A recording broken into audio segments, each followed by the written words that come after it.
తిరుపతి గ్రామ దేవత తాతయ్యగుంట గంగమ్మ ఆలయ అభివృద్ధికి పాలక మండలి ప్రత్యేక చర్యలు చేపడుతోంది.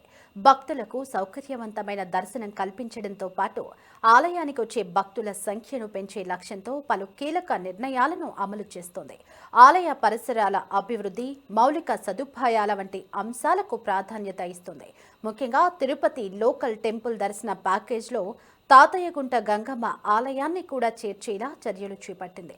త్వరలో ప్రత్యేక టూరిజం బస్సుల ద్వారా భక్తులు గంగమ్మ అమ్మవారిని దర్శించుకునే విధంగా చర్యలు చేపట్టామంటున్న గంగమ్మ ఆలయ చైర్మన్ మహేష్ యాదవ్తో మా సిటీ 24/7 ప్రతినిధి గిరినాథ్ ఫేస్ టు ఫేస్. తాతాచార్యులచే నిర్మించబడినటువంటి తాతయ్యగుంట గంగమ్మ ఆలయం వెంకటేశ్వర స్వామి సోదరుడిగా విరజిల్లుతూ తిరుపతి గ్రామదేవతగా కోరిన కోరికలు తీర్చే కొంగు బంగారంగా దినదిన అభివృద్ధి అయితే తాతయ్యగుంట గంగమ్మ ఆలయం అభివృద్ధి చెందుతున్న పరిస్థితి.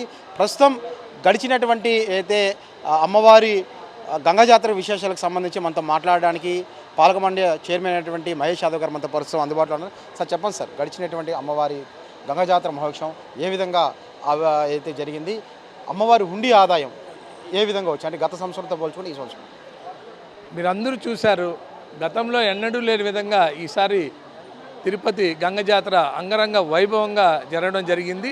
అదేవిధంగా భక్తులు కూడా గతంలో ఎన్నడూ లేని విధంగా అత్యధిక సంఖ్యలో ఈసారి అమ్మవారిని దర్శించుకోవడం జరిగింది.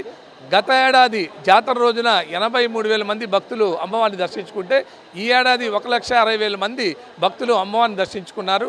అదేవిధంగా క్యూలైన్లో ఉండే భక్తులకు కూడా, దర్శనాలకు వచ్చే భక్తులకు కూడా అందరూ కూడా మేము అన్ని సౌకర్యాలు అన్ని ఏర్పాట్లు పూర్తి చేశాం కాబట్టి వాళ్ళందరూ కూడా చాలా సంతృప్తి సంతోషకరం వ్యక్తం చేశారు. వాళ్ళు వచ్చే భక్తులందరూ కూడా ఉచితంగా మంచినీటి బాటలను అయితే ఏమి, అదేవిధంగా మజ్జిగ ప్యాకెట్లు ఉచితంగా దేవస్థానం వారి ద్వారా మేము వాళ్ళకి పంపిణీ చేయడం జరిగింది.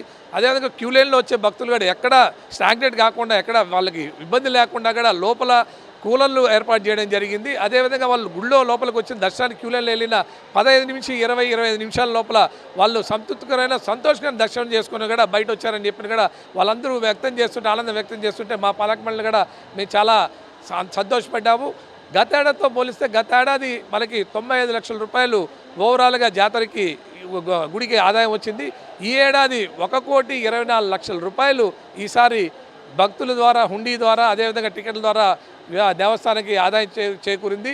గతాన్ని పోలిస్తే లాస్ట్ ఇయర్కి ఈ ఇయర్ చూస్తే 29 లక్షల రూపాయలు అదనంగా దేవస్థానానికి హుండీ టికెట్ల ద్వారా ఆదాయం వచ్చిందని కూడా తెలియజేసుకుంటున్నాం. మీ ఏదైతే పాలక మండలి ఏర్పడిన తర్వాత ఎలాంటి అభివృద్ధి జరిగిందండి అసలు? ముఖ్యంగా గుళ్ళో ఎన్నడూ లేని విధంగా గతంలో చూస్తే ఆలయ చరిత్రలో మొట్టమొదటిసారి కూడా మా పాలక మండలి వచ్చిన తర్వాత పక్కనున్న ప్రైవేట్ బిల్డింగ్ని తీసుకొని దాన్ని మేము గుడి విస్తీర్ణంలో యాక్చువల్గా గుడి ఎక్స్పాన్షన్ ఆలోచనలో ఉన్నాం. మా పాలక మండలి వచ్చిన తర్వాత పెరిగిన జనాభా దృష్ట్యా, అదేవిధంగా గుడికి వచ్చే భక్తులు ఎక్కువైనారు కాబట్టి గుడి సరిపోవడం లేదు, హార్ట్ ఆఫ్ ద టౌన్లో ఉంది కాబట్టి ఇక్కడ గుడిని మేము యాక్చువల్లీ ఎక్స్పాన్షన్ మెయిన్ ఫస్ట్ ఏమే మాది గుడి ఎక్స్పాన్షన్ ఆలోచనలో ఉన్నాం మేము. దానికి అనుగుణంగానే ఒక ప్రైవేట్ బిల్డింగ్ లాస్ట్ ఇయర్ తీసుకోవడం జరిగింది. ఈ ఇయర్ కూడా నార్త్ ఈస్ట్ కార్నర్లో ఉండే బిల్డింగ్ కూడా వాళ్ళతో ఆల్రెడీ మాటలు సంప్రదించడం జరుగుతుంది. వాళ్ళు కూడా దానికి కొంచెం సానుకూలంగా స్పందిస్తున్నారు. వాళ్ళు కూడా కొంచెం టైం వ్యవధి అడిగారు. దాన్ని కూడా త్వరలోనే ఆ స్థలాన్ని కూడా ఆ బిల్డింగ్ కూడా తీసుకొని టెంపుల్ ఎక్స్పాన్షనే మా ధ్యేయంగా కూడా మేము పనిచేస్తున్నామని కూడా తెలియజేసుకుంటాం. అయితే గతంలో కూడా సరే గంగమ్మ ఆలయం, తిరుచానూరు పద్మావతి అమ్మవారి ఆలయం దర్శించుకున్న అనంతరం కూడా సరే కొండపై ఉన్న శ్రీవారిని దర్శించుకోవడానికి లేదు, కాలక్రమేణా కూడా అది మరుగున పడిన పరిస్థితి కూడా ఉంది. అయితే ఈ మధ్య కాలంలో కూడా అట్లా ప్రముఖులు కూడా సరే పెద్ద సంఖ్యలో కూడా సరే వస్తున్న పరిస్థితి ఏముంది, ఎలాంటి ఏర్పాట్లు చేస్తున్నారు? మేము యాక్చువల్గా ఇప్పుడు మొదటి నుంచి చరిత్ర తీసుకుంటే గంగమ్మ ఆలయం తిరుపతి 900 సంవత్సరాల నాటి చరిత్ర ఉంది. చరిత్రలో మనం చూసుకుంటే అమ్మవారిని ఇక్కడ గంగమ్మని దర్శించుకొని తిరుపతి కంటే తిరుమలకు వచ్చే భక్తులందరూ కూడా గంగమ్మని దర్శించుకొని మళ్ళీ పైకి వెళ్ళి స్వామివారిని దర్శించుకునే ఆనవాయితీ సాంప్రదాయం ఉండేది. అది కాలక్రమేణా మరుగున పడిపోయింది. అది అందరూ కూడా నేరుగా వచ్చి తిరుమలకి వెళ్ళిపోవడం, తిరుమలలో స్వామివారి దర్శనం చేసుకుని మళ్ళీ తిరుగు ప్రయాణం చేస్తున్నారు.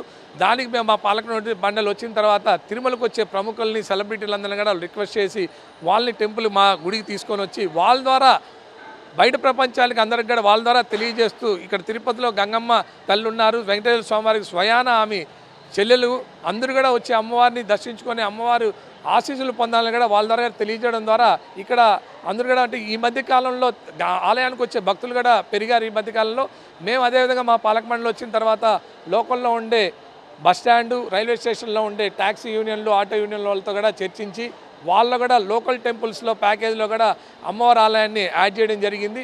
అదేవిధంగా తిరుమల తిరుపతి దేవస్థానం చైర్మన్ రిక్వెస్ట్ చేసి వాళ్ళ ఒక వెబ్సైట్లో, అఫీషియల్ వెబ్సైట్లో కూడా మేము తిరుపతి ఆలయ దర్శని ఒక ప్యాకేజీలో కూడా గంగమ్మ ఆలయాన్ని యాడ్ చేయడం జరిగింది.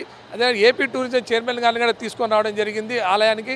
ఆయన కూడా రిక్వెస్ట్ చేసాం, సార్ మీ టూర్ ప్యాకేజ్ టూరిజంది లోకల్ టెంపుల్ బస్సెస్ ప్యాకేజ్ ఉంది, దాంట్లో కూడా మా గంగమ్మ టెంపుల్ని యాడ్ చేయాలంటే ఆయన కూడా స్థానికంగా స్పందించి వెంటనే కూడా అధికారులను ఆదేశించడం జరిగింది.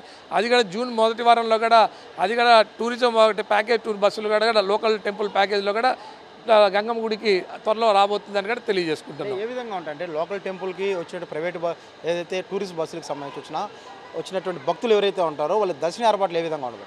వాళ్ళందరూ కూడా ప్రత్యేకమైన ఏర్పాట్లే చేస్తామండి. మామూలుగా వచ్చి వాళ్ళకు టైం ఇస్తారు, వాళ్ళ టైంలో మాకు టెంపుల్కి వస్తారు కాబట్టి ఆ టైంలో క్యూ లైన్లన్నీ కూడా బ్రేక్ చేసుకొని వాళ్ళకి సపరేట్గా ప్రత్యేకమైన దర్శన ఏర్పాట్లు కూడా చేయడం జరుగుతుంది. వాళ్ళు ఎటువంటి అసౌకర్యానికి గురి కాకుండా వాళ్ళని చూసుకునే బాధ్యత కూడా మా పాలక మండలి తీసుకుంటుంది.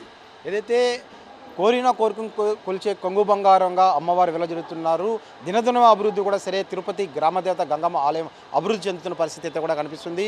వచ్చినటువంటి సెలబ్రిటీలు ప్రముఖులు ఎవరైతే ఉన్నారో వాళ్ళందరినీ కూడా సరే శ్రీవారి దర్శనం కంటే ముందే ఇక్కడ గంగమ్మ ఆలయాన్ని దర్శించుకున్న అనంతరం కూడా సరే శ్రీవారిని దర్శించుకునే విధంగా కూడా సరే దాని తగ్గట్టు కూడా సరే పాలకమండలి ఏర్పాట్లు చేస్తుంది. ముఖ్యంగా తిరుపతి లోకల్ టెంపుల్స్ ఏదైతే ఉంటుందో స్థానికులుగా ఉన్నటువంటి రైల్వే స్టేషన్ బస్టాండ్లో ఉన్నటువంటి ఆర్టీసీ డ్రైవర్లతో పాటు అదేవిధంగా స్థానికంగా ఉన్న లోకల్ ప్రైవేట్ ట్యాక్సీలు ఆటో వాళ్ళతో కూడా సరే మీటింగ్ నిర్వహించుకొని లోకల్ టెంపుల్కి వచ్చే విధంగా కూడా సరే వాళ్ళని కూడా రిక్వెస్ట్ చేసిన పరిస్థితి అయితే ఉంది. అదేవిధంగా తిరుమల తిరుపతి దేవస్థానంతో పాటు ఏదైతే లోకల్ టెంపుల్కి సంబంధించినటువంటి టూరిస్టు వాహనాలు ఏవైతే ఉన్నాయో ఆర్టీసీకి సంబంధించి వాళ్ళతో కూడా మాట్లాడి అయితే మరికొద్ది రోజుల్లోనే తిరుపతిలో కూడా సరే అన్ని లోకల్ టెంపుల్తో పాటు తిరుపతి గ్రామదేవత ఆలయాన్ని కూడా సందర్శించే విధంగా వచ్చినటువంటి ఆ సమయంలో వచ్చినటువంటి భక్తులు ఎవరైతే ఉన్నారో వాళ్ళకి క్యూ లైన్లు కూడా ఆపి లోకల్ టెంపుల్ దర్శనం ఏర్పాటు చేసే విధంగా వాళ్ళకి తీర్థప్రసాదం అందించే విధంగా కూడా సరే చర్యలు తీసుకున్నామనేసి కూడా సరే చైర్మన్ మహేష్ యాదవ్ చెప్తున్న పరిస్థితి ప్రస్తుతం తిరుపతిలో ఉంది. కెమెరామెన్ లోకేష్ గిరి సిటీ 24/7 తిరుపతి నుండి.